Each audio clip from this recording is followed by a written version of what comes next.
Hi friends, இன்றைக்கி நம்ம சேனலில் ஸ்ட்ரீட் கடைகளில் நம்ம அதிகமாக விரும்பி சாப்பிடக்கூடிய முட்டை பரோட்டா எப்படி நம்ம வீட்டில் செய்கிறது அப்படின்னு சொல்லிட்டு இன்றைக்கி நம்ம பார்க்க போகிறோம். அதுக்கு ஒரு கடாய் அடுப்பில் வச்சு நல்லா சூடானதும் 2 டீஸ்பூன் எண்ணெய் சேர்த்துக்குவோம். எண்ணெய் நல்லா சூடாயிடுச்சு. இப்போது நான் ஒரு பெரிய வெங்காயம் எடுத்துன்னு கொஞ்சம் பெரிய சைஸில் நறுக்கி வச்சுருக்கேன். இதை சேர்த்துக்குவோம். பெரிய வெங்காயத்தை கண்ணாடி பதம் வரும் வரைக்கும் வதக்கிக்கிறோம். வெங்காயம் நல்லா வதங்கிடுச்சு. இப்போ 1/2 டீஸ்பூன் இஞ்சி பூண்டு பேஸ்ட் சேர்த்துக்குவோம். இஞ்சி பூண்டு பேஸ்ட் சேர்த்து நல்லா வதக்கிடுவோம்.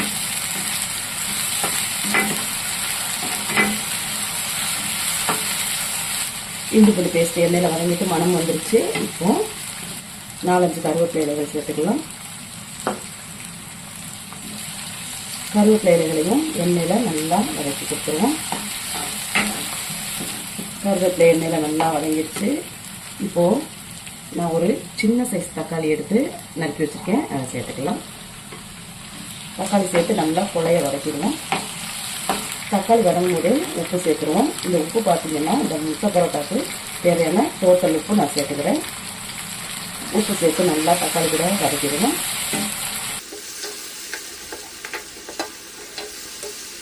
தக்காளி நல்லா குழஞ்சி வெந்துருச்சு.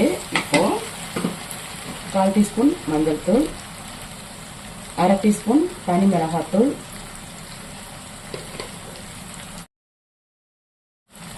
1/2 டீஸ்பூன் கரம் மசாலா, இது 3 சேர்த்து நல்லா எண்ணெயில் வதக்கிடுவோம்.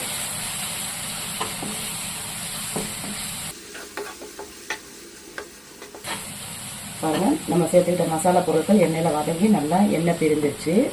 இப்போது நான் 2 முட்டை எடுத்து உடச்சி வச்சுருக்கேன். இதை சேர்த்துக்குவோம்.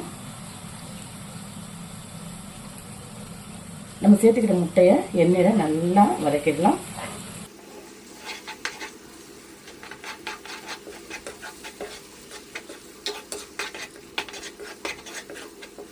இந்த முட்டை பரோட்டா பார்த்தீங்கன்னா காலைல டிஃபனு, மத்தியானம் லஞ்ச் பாக்ஸ் ரெசிபியா, அதே மாதிரி நைட்டு டின்னருக்கு இதெல்லாம் அட்டகாசமாக இருக்கும். ஒன்ஸ் நீங்கள் செஞ்சீங்கன்னா திரும்ப திரும்ப செய்வீங்க. அந்த அளவுக்கு டேஸ்ட்டு இருக்கும். இதை ஒன்ஸ் நீங்கள் ட்ரை பண்ணி பாருங்கள். இது நான் எப்படி செய்கிறேன் அப்படின்னா, நான் வாங்கிட்டு வந்த பரோட்டா சாப்பிட்டது போக மீதி உள்ளதில் நான் செஞ்சுட்ருக்கேன். ரொம்ப சூப்பராக இருக்குங்க. இந்த மாதிரி செஞ்சால் நம்ம தெருக்கடைகளில் வாங்கி சாப்பிட்ற அதே முட்டை பரோட்டாவின் டேஸ்ட்டு நம்ம வீட்டிலையே கொண்டு அழகாக சாப்பிட்லாங்க. நம்ம முட்டையை நல்லா வெங்காயம் தக்காளி கூட சேர்த்து வதக்கிட்டோம். இந்த நேரத்தில் நான் 2 பரோட்டா எடுத்து அதை சின்ன சின்னதாக பிச்சு வச்சுருக்கேன். இந்த மாதிரி சின்ன சைஸ்ல பிச்சு வச்சுக்கணும். இதை சேர்த்துக்கலாம்.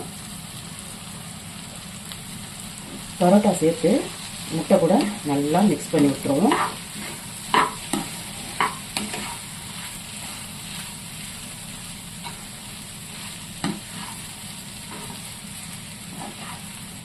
இந்த மாதிரி 2 நிமிஷத்துக்கு நம்ம வதக்கி கொடுத்துட்டு, நம்ம தெருக்கடைகளில் சாப்பிடக்கூடிய முட்டை பரோட்டாவினுடைய அதே டேஸ்ட்டு கிடைக்கணும் அப்படிங்கிறதுனால நான் கொஞ்சமாக சிக்கன் சால்னா எடுத்து வச்சுருக்கேன். அதையும் சேர்த்துக்கிறேன். இதை சேர்த்து செய்யும்போது ரொம்ப ரொம்ப சூப்பராக இருக்குங்க. ட்ரை பண்ணி பாருங்கள். இப்போ நம்ம சேர்த்துக்கிட்ட சிக்கன் சால்னா இதை சேர்த்து மிக்ஸ் பண்ணிவிடுவோம். சிக்கன் சால்னாக்கு பதிலாக நம்ம வீட்டில் வைக்கக்கூடிய சிக்கன் குழம்பு இருக்கு இல்லையா, அதை கூட சேர்த்து நம்ம செய்யலாம். சூப்பராக இருக்கும். சிக்கன் சால்னா சேர்த்து நல்லா முட்டை பரோட்டா கூட கலந்துட்டோம். ஃபைனலாக கொஞ்சமாக மல்லி இலை சேர்த்துக்குவோம்.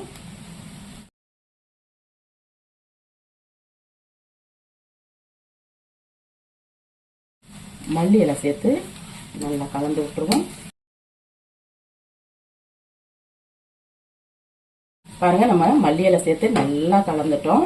இப்போ நமக்கு தெருக்கடைகளில் நம்ம அதிகம் விரும்பி சாப்பிடக்கூடிய முட்டை பரோட்டா நம்ம வீட்டிலேயே அவ்வளோ டேஸ்டியாக ரெடி பண்ணிட்டோம். பாருங்க, இதே போல் நீங்களும் செஞ்சு பாருங்க. நான் பண்ணியிருக்க இந்த தெருக்கடை முட்டை பரோட்டா உங்களுக்கு பிடிச்சிருக்கு அப்படின்னா இந்த வீடியோக்கு ஒரு லைக் கொடுங்க. என்னுடைய சேனலை சப்ஸ்கிரைப் பண்ணுங்க, கமெண்ட் பண்ணுங்க, உங்கள் ஃப்ரெண்ட்ஸுக்கும் ஷேர் பண்ணுங்க. மீண்டும் இது போல நல்லதொரு ரெசிபியில் உங்களை சந்திக்கிறேன். அது வரைக்கும் நன்றி, வணக்கம்.